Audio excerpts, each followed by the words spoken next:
Under the crimson glow of a malformed moon, the forest lay cloaked in an unnatural stillness.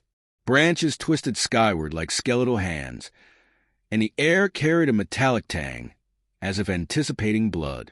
Deep within this eerie expanse, a rift had appeared, a jagged tear in reality, pulsating with otherworldly energy. Shadows flickered unnaturally across the landscape, drawn toward the light of the rupture like moths to a flame. From the edge of the forest, a figure emerged with an almost regal poise. Dracula, the eternal predator, his ebony cloak billowing as if alive, strode with an unnerving grace. His eyes, cold and calculating, reflected the rift's unnatural light, and his lips curved into a predatory smile. Centuries of immortality had bred in him a hunger not just for blood but for dominance. The rift's energy whispered promises of boundless power, and Dracula, ever the opportunist, was compelled to claim it. As he approached, the hum of the rift grew louder, like a sinister heartbeat. He knelt briefly, running his pale fingers through the grass that had turned brittle and gray around the anomaly. A portal to the unknown, he murmured, his voice tinged with curiosity and greed. The idea of what lay on the other side thrilled him, a force that could tip the balance of existence in his favor. But Dracula wasn't the only one drawn by the disturbance. In another corner of the forest, heavy footfalls broke the silence. A towering figure, its mismatched limbs clad in crude garments, emerged from the shadows. Frankenstein's monster moved with slow determination, each step echoing with the weight of centuries of rejection and anguish. His sunken eyes, filled with a mix of sorrow and resolve, locked onto the rift. For the creature, life had been an endless cycle of suffering. Shunned by the living and tormented by his creator's abandonment, he had roamed the earth in search of solace. The rift, to him, was not a portal to power but a possible gateway to purpose. Perhaps a chance to undo the pain of his existence. The rift's glow intensified as the two figures, unaware of each other, closed in on its epicenter. When Dracula finally stepped into the clearing, he froze. Across the expanse stood the monster, his immense frame outlined against the surreal light. Their eyes met, and for a moment, time itself seemed to halt. Dracula's instincts flared. Another trespasser, he thought, his mind racing. The creature before him was unlike any he had encountered, a patchwork of life, bound by crude alchemy. Dracula's keen senses perceived the raw strength emanating from the monster, but he also detected something else, a vulnerability born of loneliness and despair. The monster, in turn, regarded Dracula with equal caution. He saw not a man but a predator, cloaked in elegance and menace.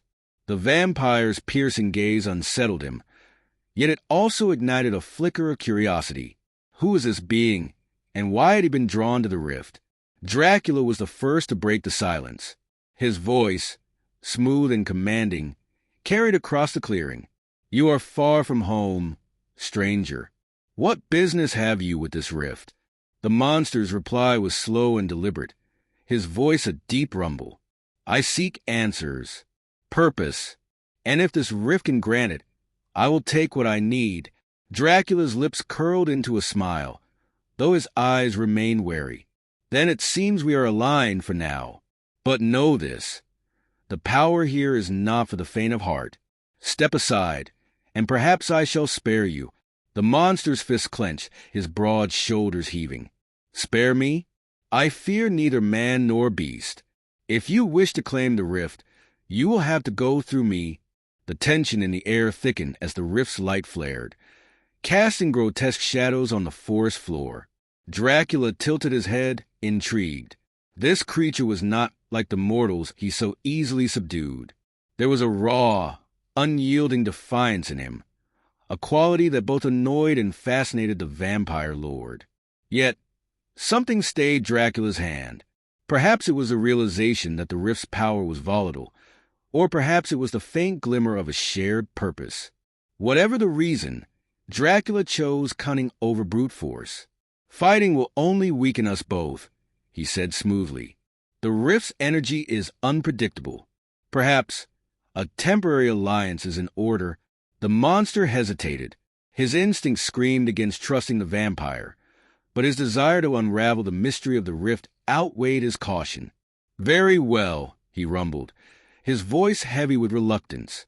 "But cross me, and you will regret it." Dracula inclined his head, his smile as sharp as a blade. "Wise choice, my friend. Together, we may yet unlock the secrets of this portal." As the two unlikely allies turned their attention to the rift, the forest seemed to hold its breath. The rift pulsed, its chaotic energy reaching out like tendrils, wrapping around the pair. For now, they had set aside their animosity, but the air crackled with the tension of unspoken threats. Neither trusted the other, and both harbored their own agendas. The rift, with its enigmatic power, had brought them together, but it was clear that this fragile alliance would be tested. The forest, once a place of silence, now bore witness to the beginnings of a conflict that would shape the fate of more than just its inhabitants. The summoning was complete, and the stage was set for the storm to come. The forest pulsed with an eerie rhythm, the rift's light casting elongated, restless shadows across the clearing. The uneasy alliance between Dracula and Frankenstein's monster was a tenuous thread, fragile yet unbroken, as they stood side by side, staring into the chaotic vortex. Its energy seemed alive, a writhing entity whispering promises of power and absolution. Each man, if either could be called such, felt its pull, but neither trusted the other to approach first. Dracula, ever the master of manipulation, broke the silence. His voice carried an almost hypnotic cadence, smooth yet laced with calculated intent. "The rift is ancient," he began, stepping closer but keeping a careful distance from the monster. "Its power predates both you and me. Whatever lies beyond it will not yield to brute force or reckless ambition." His crimson eyes fixed on the creature, gauging his reaction. "We must approach it with strategy. Together." The monster's massive shoulders tense, his mismatched fingers curling into fists. His distrust was palpable, but his desire to understand the rift outweighed his instincts to tear the vampire apart. "Strategy?" he rumbled, his deep voice resonating through the clearing. "You mean deceit?" Dracula's smile was thin, a flicker of amusement at the accusation. "Deceit is a tool like any other, but not one I wield carelessly. If we are to survive what lies ahead, brute strength and intellect must be united." He gestured toward the rift, its light reflecting in his calculating eyes. "Do you not feel it? This power is unstable. It will destroy us if we do not control it." The monster considered this. Decades of wandering the earth had taught him to be wary of promises. Yet Dracula's words rang with a certain truth. The rift's energy was overwhelming, chaotic, and relentless. Even now, he could feel it gnawing at the edges of his consciousness, whispering temptations of an end to his suffering.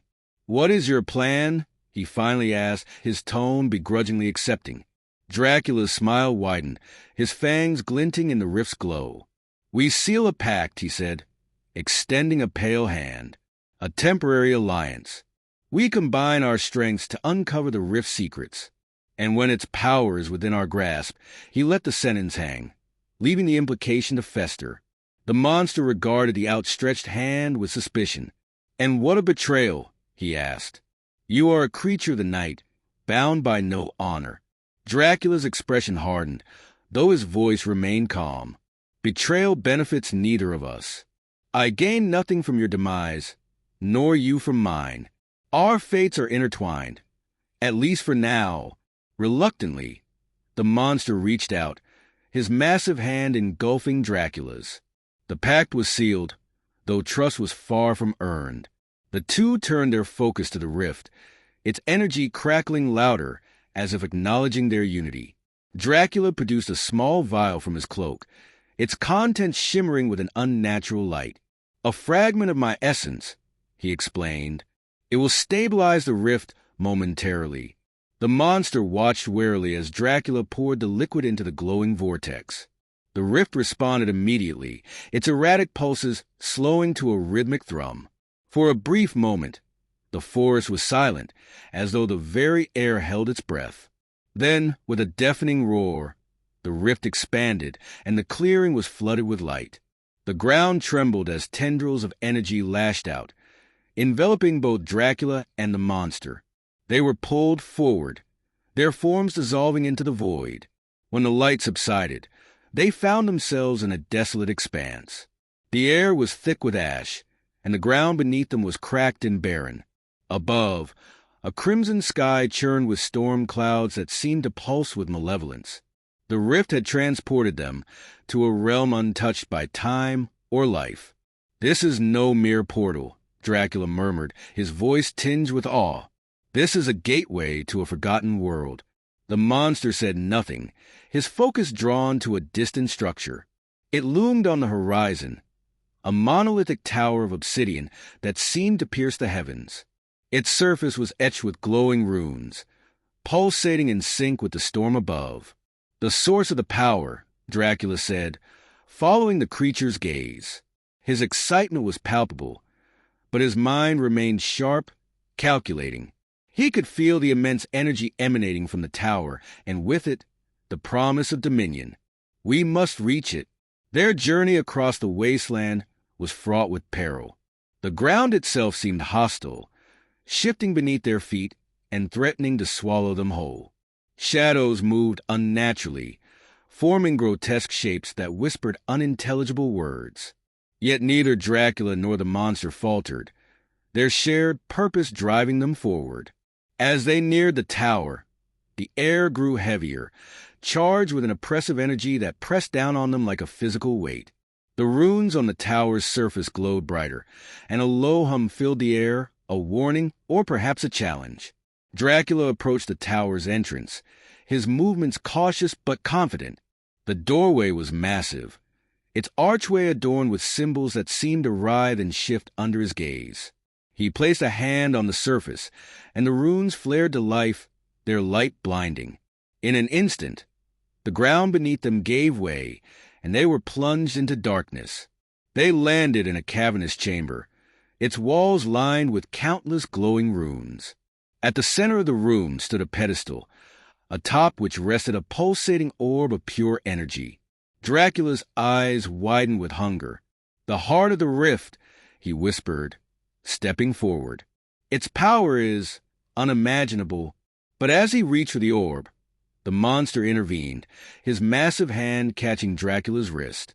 "This power is not meant for you," he growled. "It is unstable, corrupting. We must destroy it." Dracula's gaze turned icy, his voice low and dangerous. "Destroy it? Do you not see what we stand to gain? This power could reshape the very fabric of existence. I will not let your misguided morality stand in my way." The tension between them reignited, their fragile alliance crumbling under the weight of ambition and mistrust. The room seemed to pulse with their conflict, the orb's light flickering in response. Each step toward the pedestal brought them closer to a reckoning that neither could avoid. The pact had served its purpose, but now betrayal loomed inevitable, and the power of the rift awaited its victor. The cavern trembled as Dracula and Frankenstein's monster faced one another, their shared purpose now consumed by irreconcilable ambitions. The pulsing orb at the room's center, the heart of the rift, emanated a light so intense it seemed to distort time itself. The air was thick with energy, crackling with the anticipation of a cataclysm. Dracula's crimson eyes locked onto the orb, his voice filled with a potent mixture of hunger and authority. "This is no longer about survival, creature. This is destiny, my destiny. I will claim this power and bend the universe to my will." The monster stood firm, his towering frame an immovable bulwark against Dracula's arrogance. "Power that corrupts is no salvation," he growled, his deep voice resonating through the chamber. "I have walked the earth long enough to know that such ambition ends in ruin. This must end here." Dracula's lips curled into a cold, dangerous smile. "And you presume to stop me? You, an amalgamation of lifeless scraps, bound together by the whim of a madman." His voice dripped with contempt, though his movements betrayed caution. "Stand aside, or you will learn what it means to challenge true immortality." The monster's only response was to take a step forward, placing himself between Dracula and the orb. His defiance ignited the tension into an inferno. With a flash of movement too fast for mortal eyes, Dracula lunged. His predatory nature came alive as he attacked, claws slashing through the air with deadly precision. The monster countered with a roar, his massive hands swinging like sledgehammers. Their clash was titanic, the sheer force of their strikes sending shockwaves through the chamber. Dracula's agility gave him the advantage of speed, his strikes precise and unrelenting. Yet the monster's brute strength was unparalleled, each blow a seismic event that fractured the stone beneath their feet. Their battle was a dance of opposites, grace against power, cunning against resilience. The orb pulsed violently, reacting to the chaos around it. Its light grew erratic, casting distorted shadows across the chamber. The runes on the walls flared brighter, their glow synchronized with the growing instability of the rift. The very fabric of the cavern seemed to warp, as though reality itself were unraveling. Dracula seized an opening, his claws raking across the monster's chest. The creature staggered but did not fall, his indomitable will keeping him upright. He retaliated with a thunderous punch, sending Dracula crashing into the cavern wall. "You cannot win," the monster rumbled, his voice unwavering despite the wounds he bore. "Your greed blinds you. This power will destroy everything, yourself included." Dracula rose, brushing debris from his dark cloak, his expression one of cold determination. "Perhaps," he admitted, his voice eerily calm, "but I would rather burn the cosmos than live another eternity without purpose. And you," his eyes gleamed with malevolence, "you are nothing but a relic of a forgotten age, unfit to wield what lies before us." The monster charged, his footfalls shaking the ground. Dracula met him head-on, their collision a cataclysmic explosion of energy. The orb responded with a deafening roar, a surge of light enveloping the room. The runes on the walls began to crack, releasing streams of energy that tore through the cavern. Both combatants were thrown back, landing near the edges of the chamber. As they struggled to rise, a voice echoed through the space. Not a voice of mortal origin, but a reverberation that seemed to come from the orb itself. "Worthy are none who seek dominion over the rift," the voice intoned, its tone neither cruel nor kind but absolute. "The price of ambition is annihilation. The balance must be restored." The orb's light intensified, its energy forming a towering, ethereal figure. It was neither human nor beast, its form shifting between shapes too vast and incomprehensible for the mind to grasp. It loomed over Dracula and the monster, its gaze piercing through their very souls. Dracula, ever the strategist, saw opportunity even in this moment of despair. "Entity of the rift," he called, his voice steady despite the overwhelming presence before him. "I do not seek to destroy your balance, but to enhance it. With your power, I could bring order to chaos, harmony to discord." The entity regarded him, its shifting form unreadable. "Order born of tyranny is but chaos in disguise," it replied. "Your desires are selfish and your purpose flawed." The monster stepped forward, his posture unyielding. "I seek no dominion," he said, his voice resolute. "Only the end of this power before it consumes all. If there is balance to be restored, I will bear the burden." The entity turned its gaze to the monster, its presence filling the chamber with a weight that felt unbearable. "Your resolve is pure, yet your existence is an abomination, a violation of the natural order."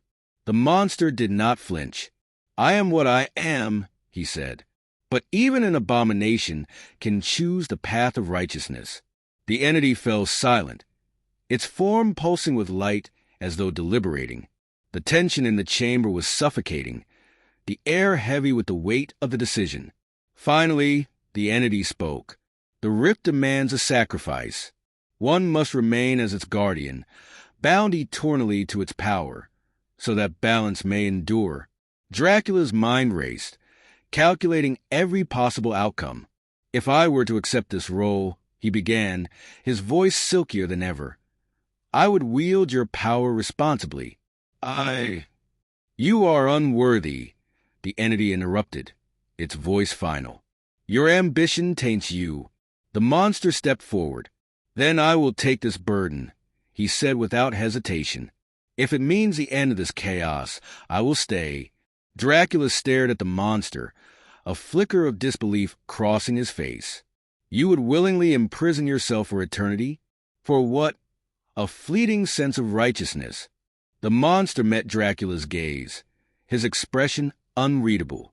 "Because it is the right thing to do, something you will never understand." The entity extended a tendril of light, enveloping the monster. He did not resist as the energy consumed him, merging his form with the orb. The light intensified, blinding and all-encompassing, until nothing remained but silence. Dracula shielded his eyes, his mind grappling with what had just transpired. When the light subsided, the chamber was empty save for the rift, now stabilized and dormant. The runes on the walls no longer glowed, and the oppressive energy had vanished. The vampire stood alone, his ambitions thwarted, his allies sacrificed. For the first time in centuries, he felt the weight of emptiness, not the hollow void of immortality, but the sting of failure. He turned and walked away, his cloak billowing in the still air. The rift pulsed faintly behind him, its power contained yet eternal. The monster had given himself to the cause, leaving Dracula to ponder the cost of his unyielding ambition.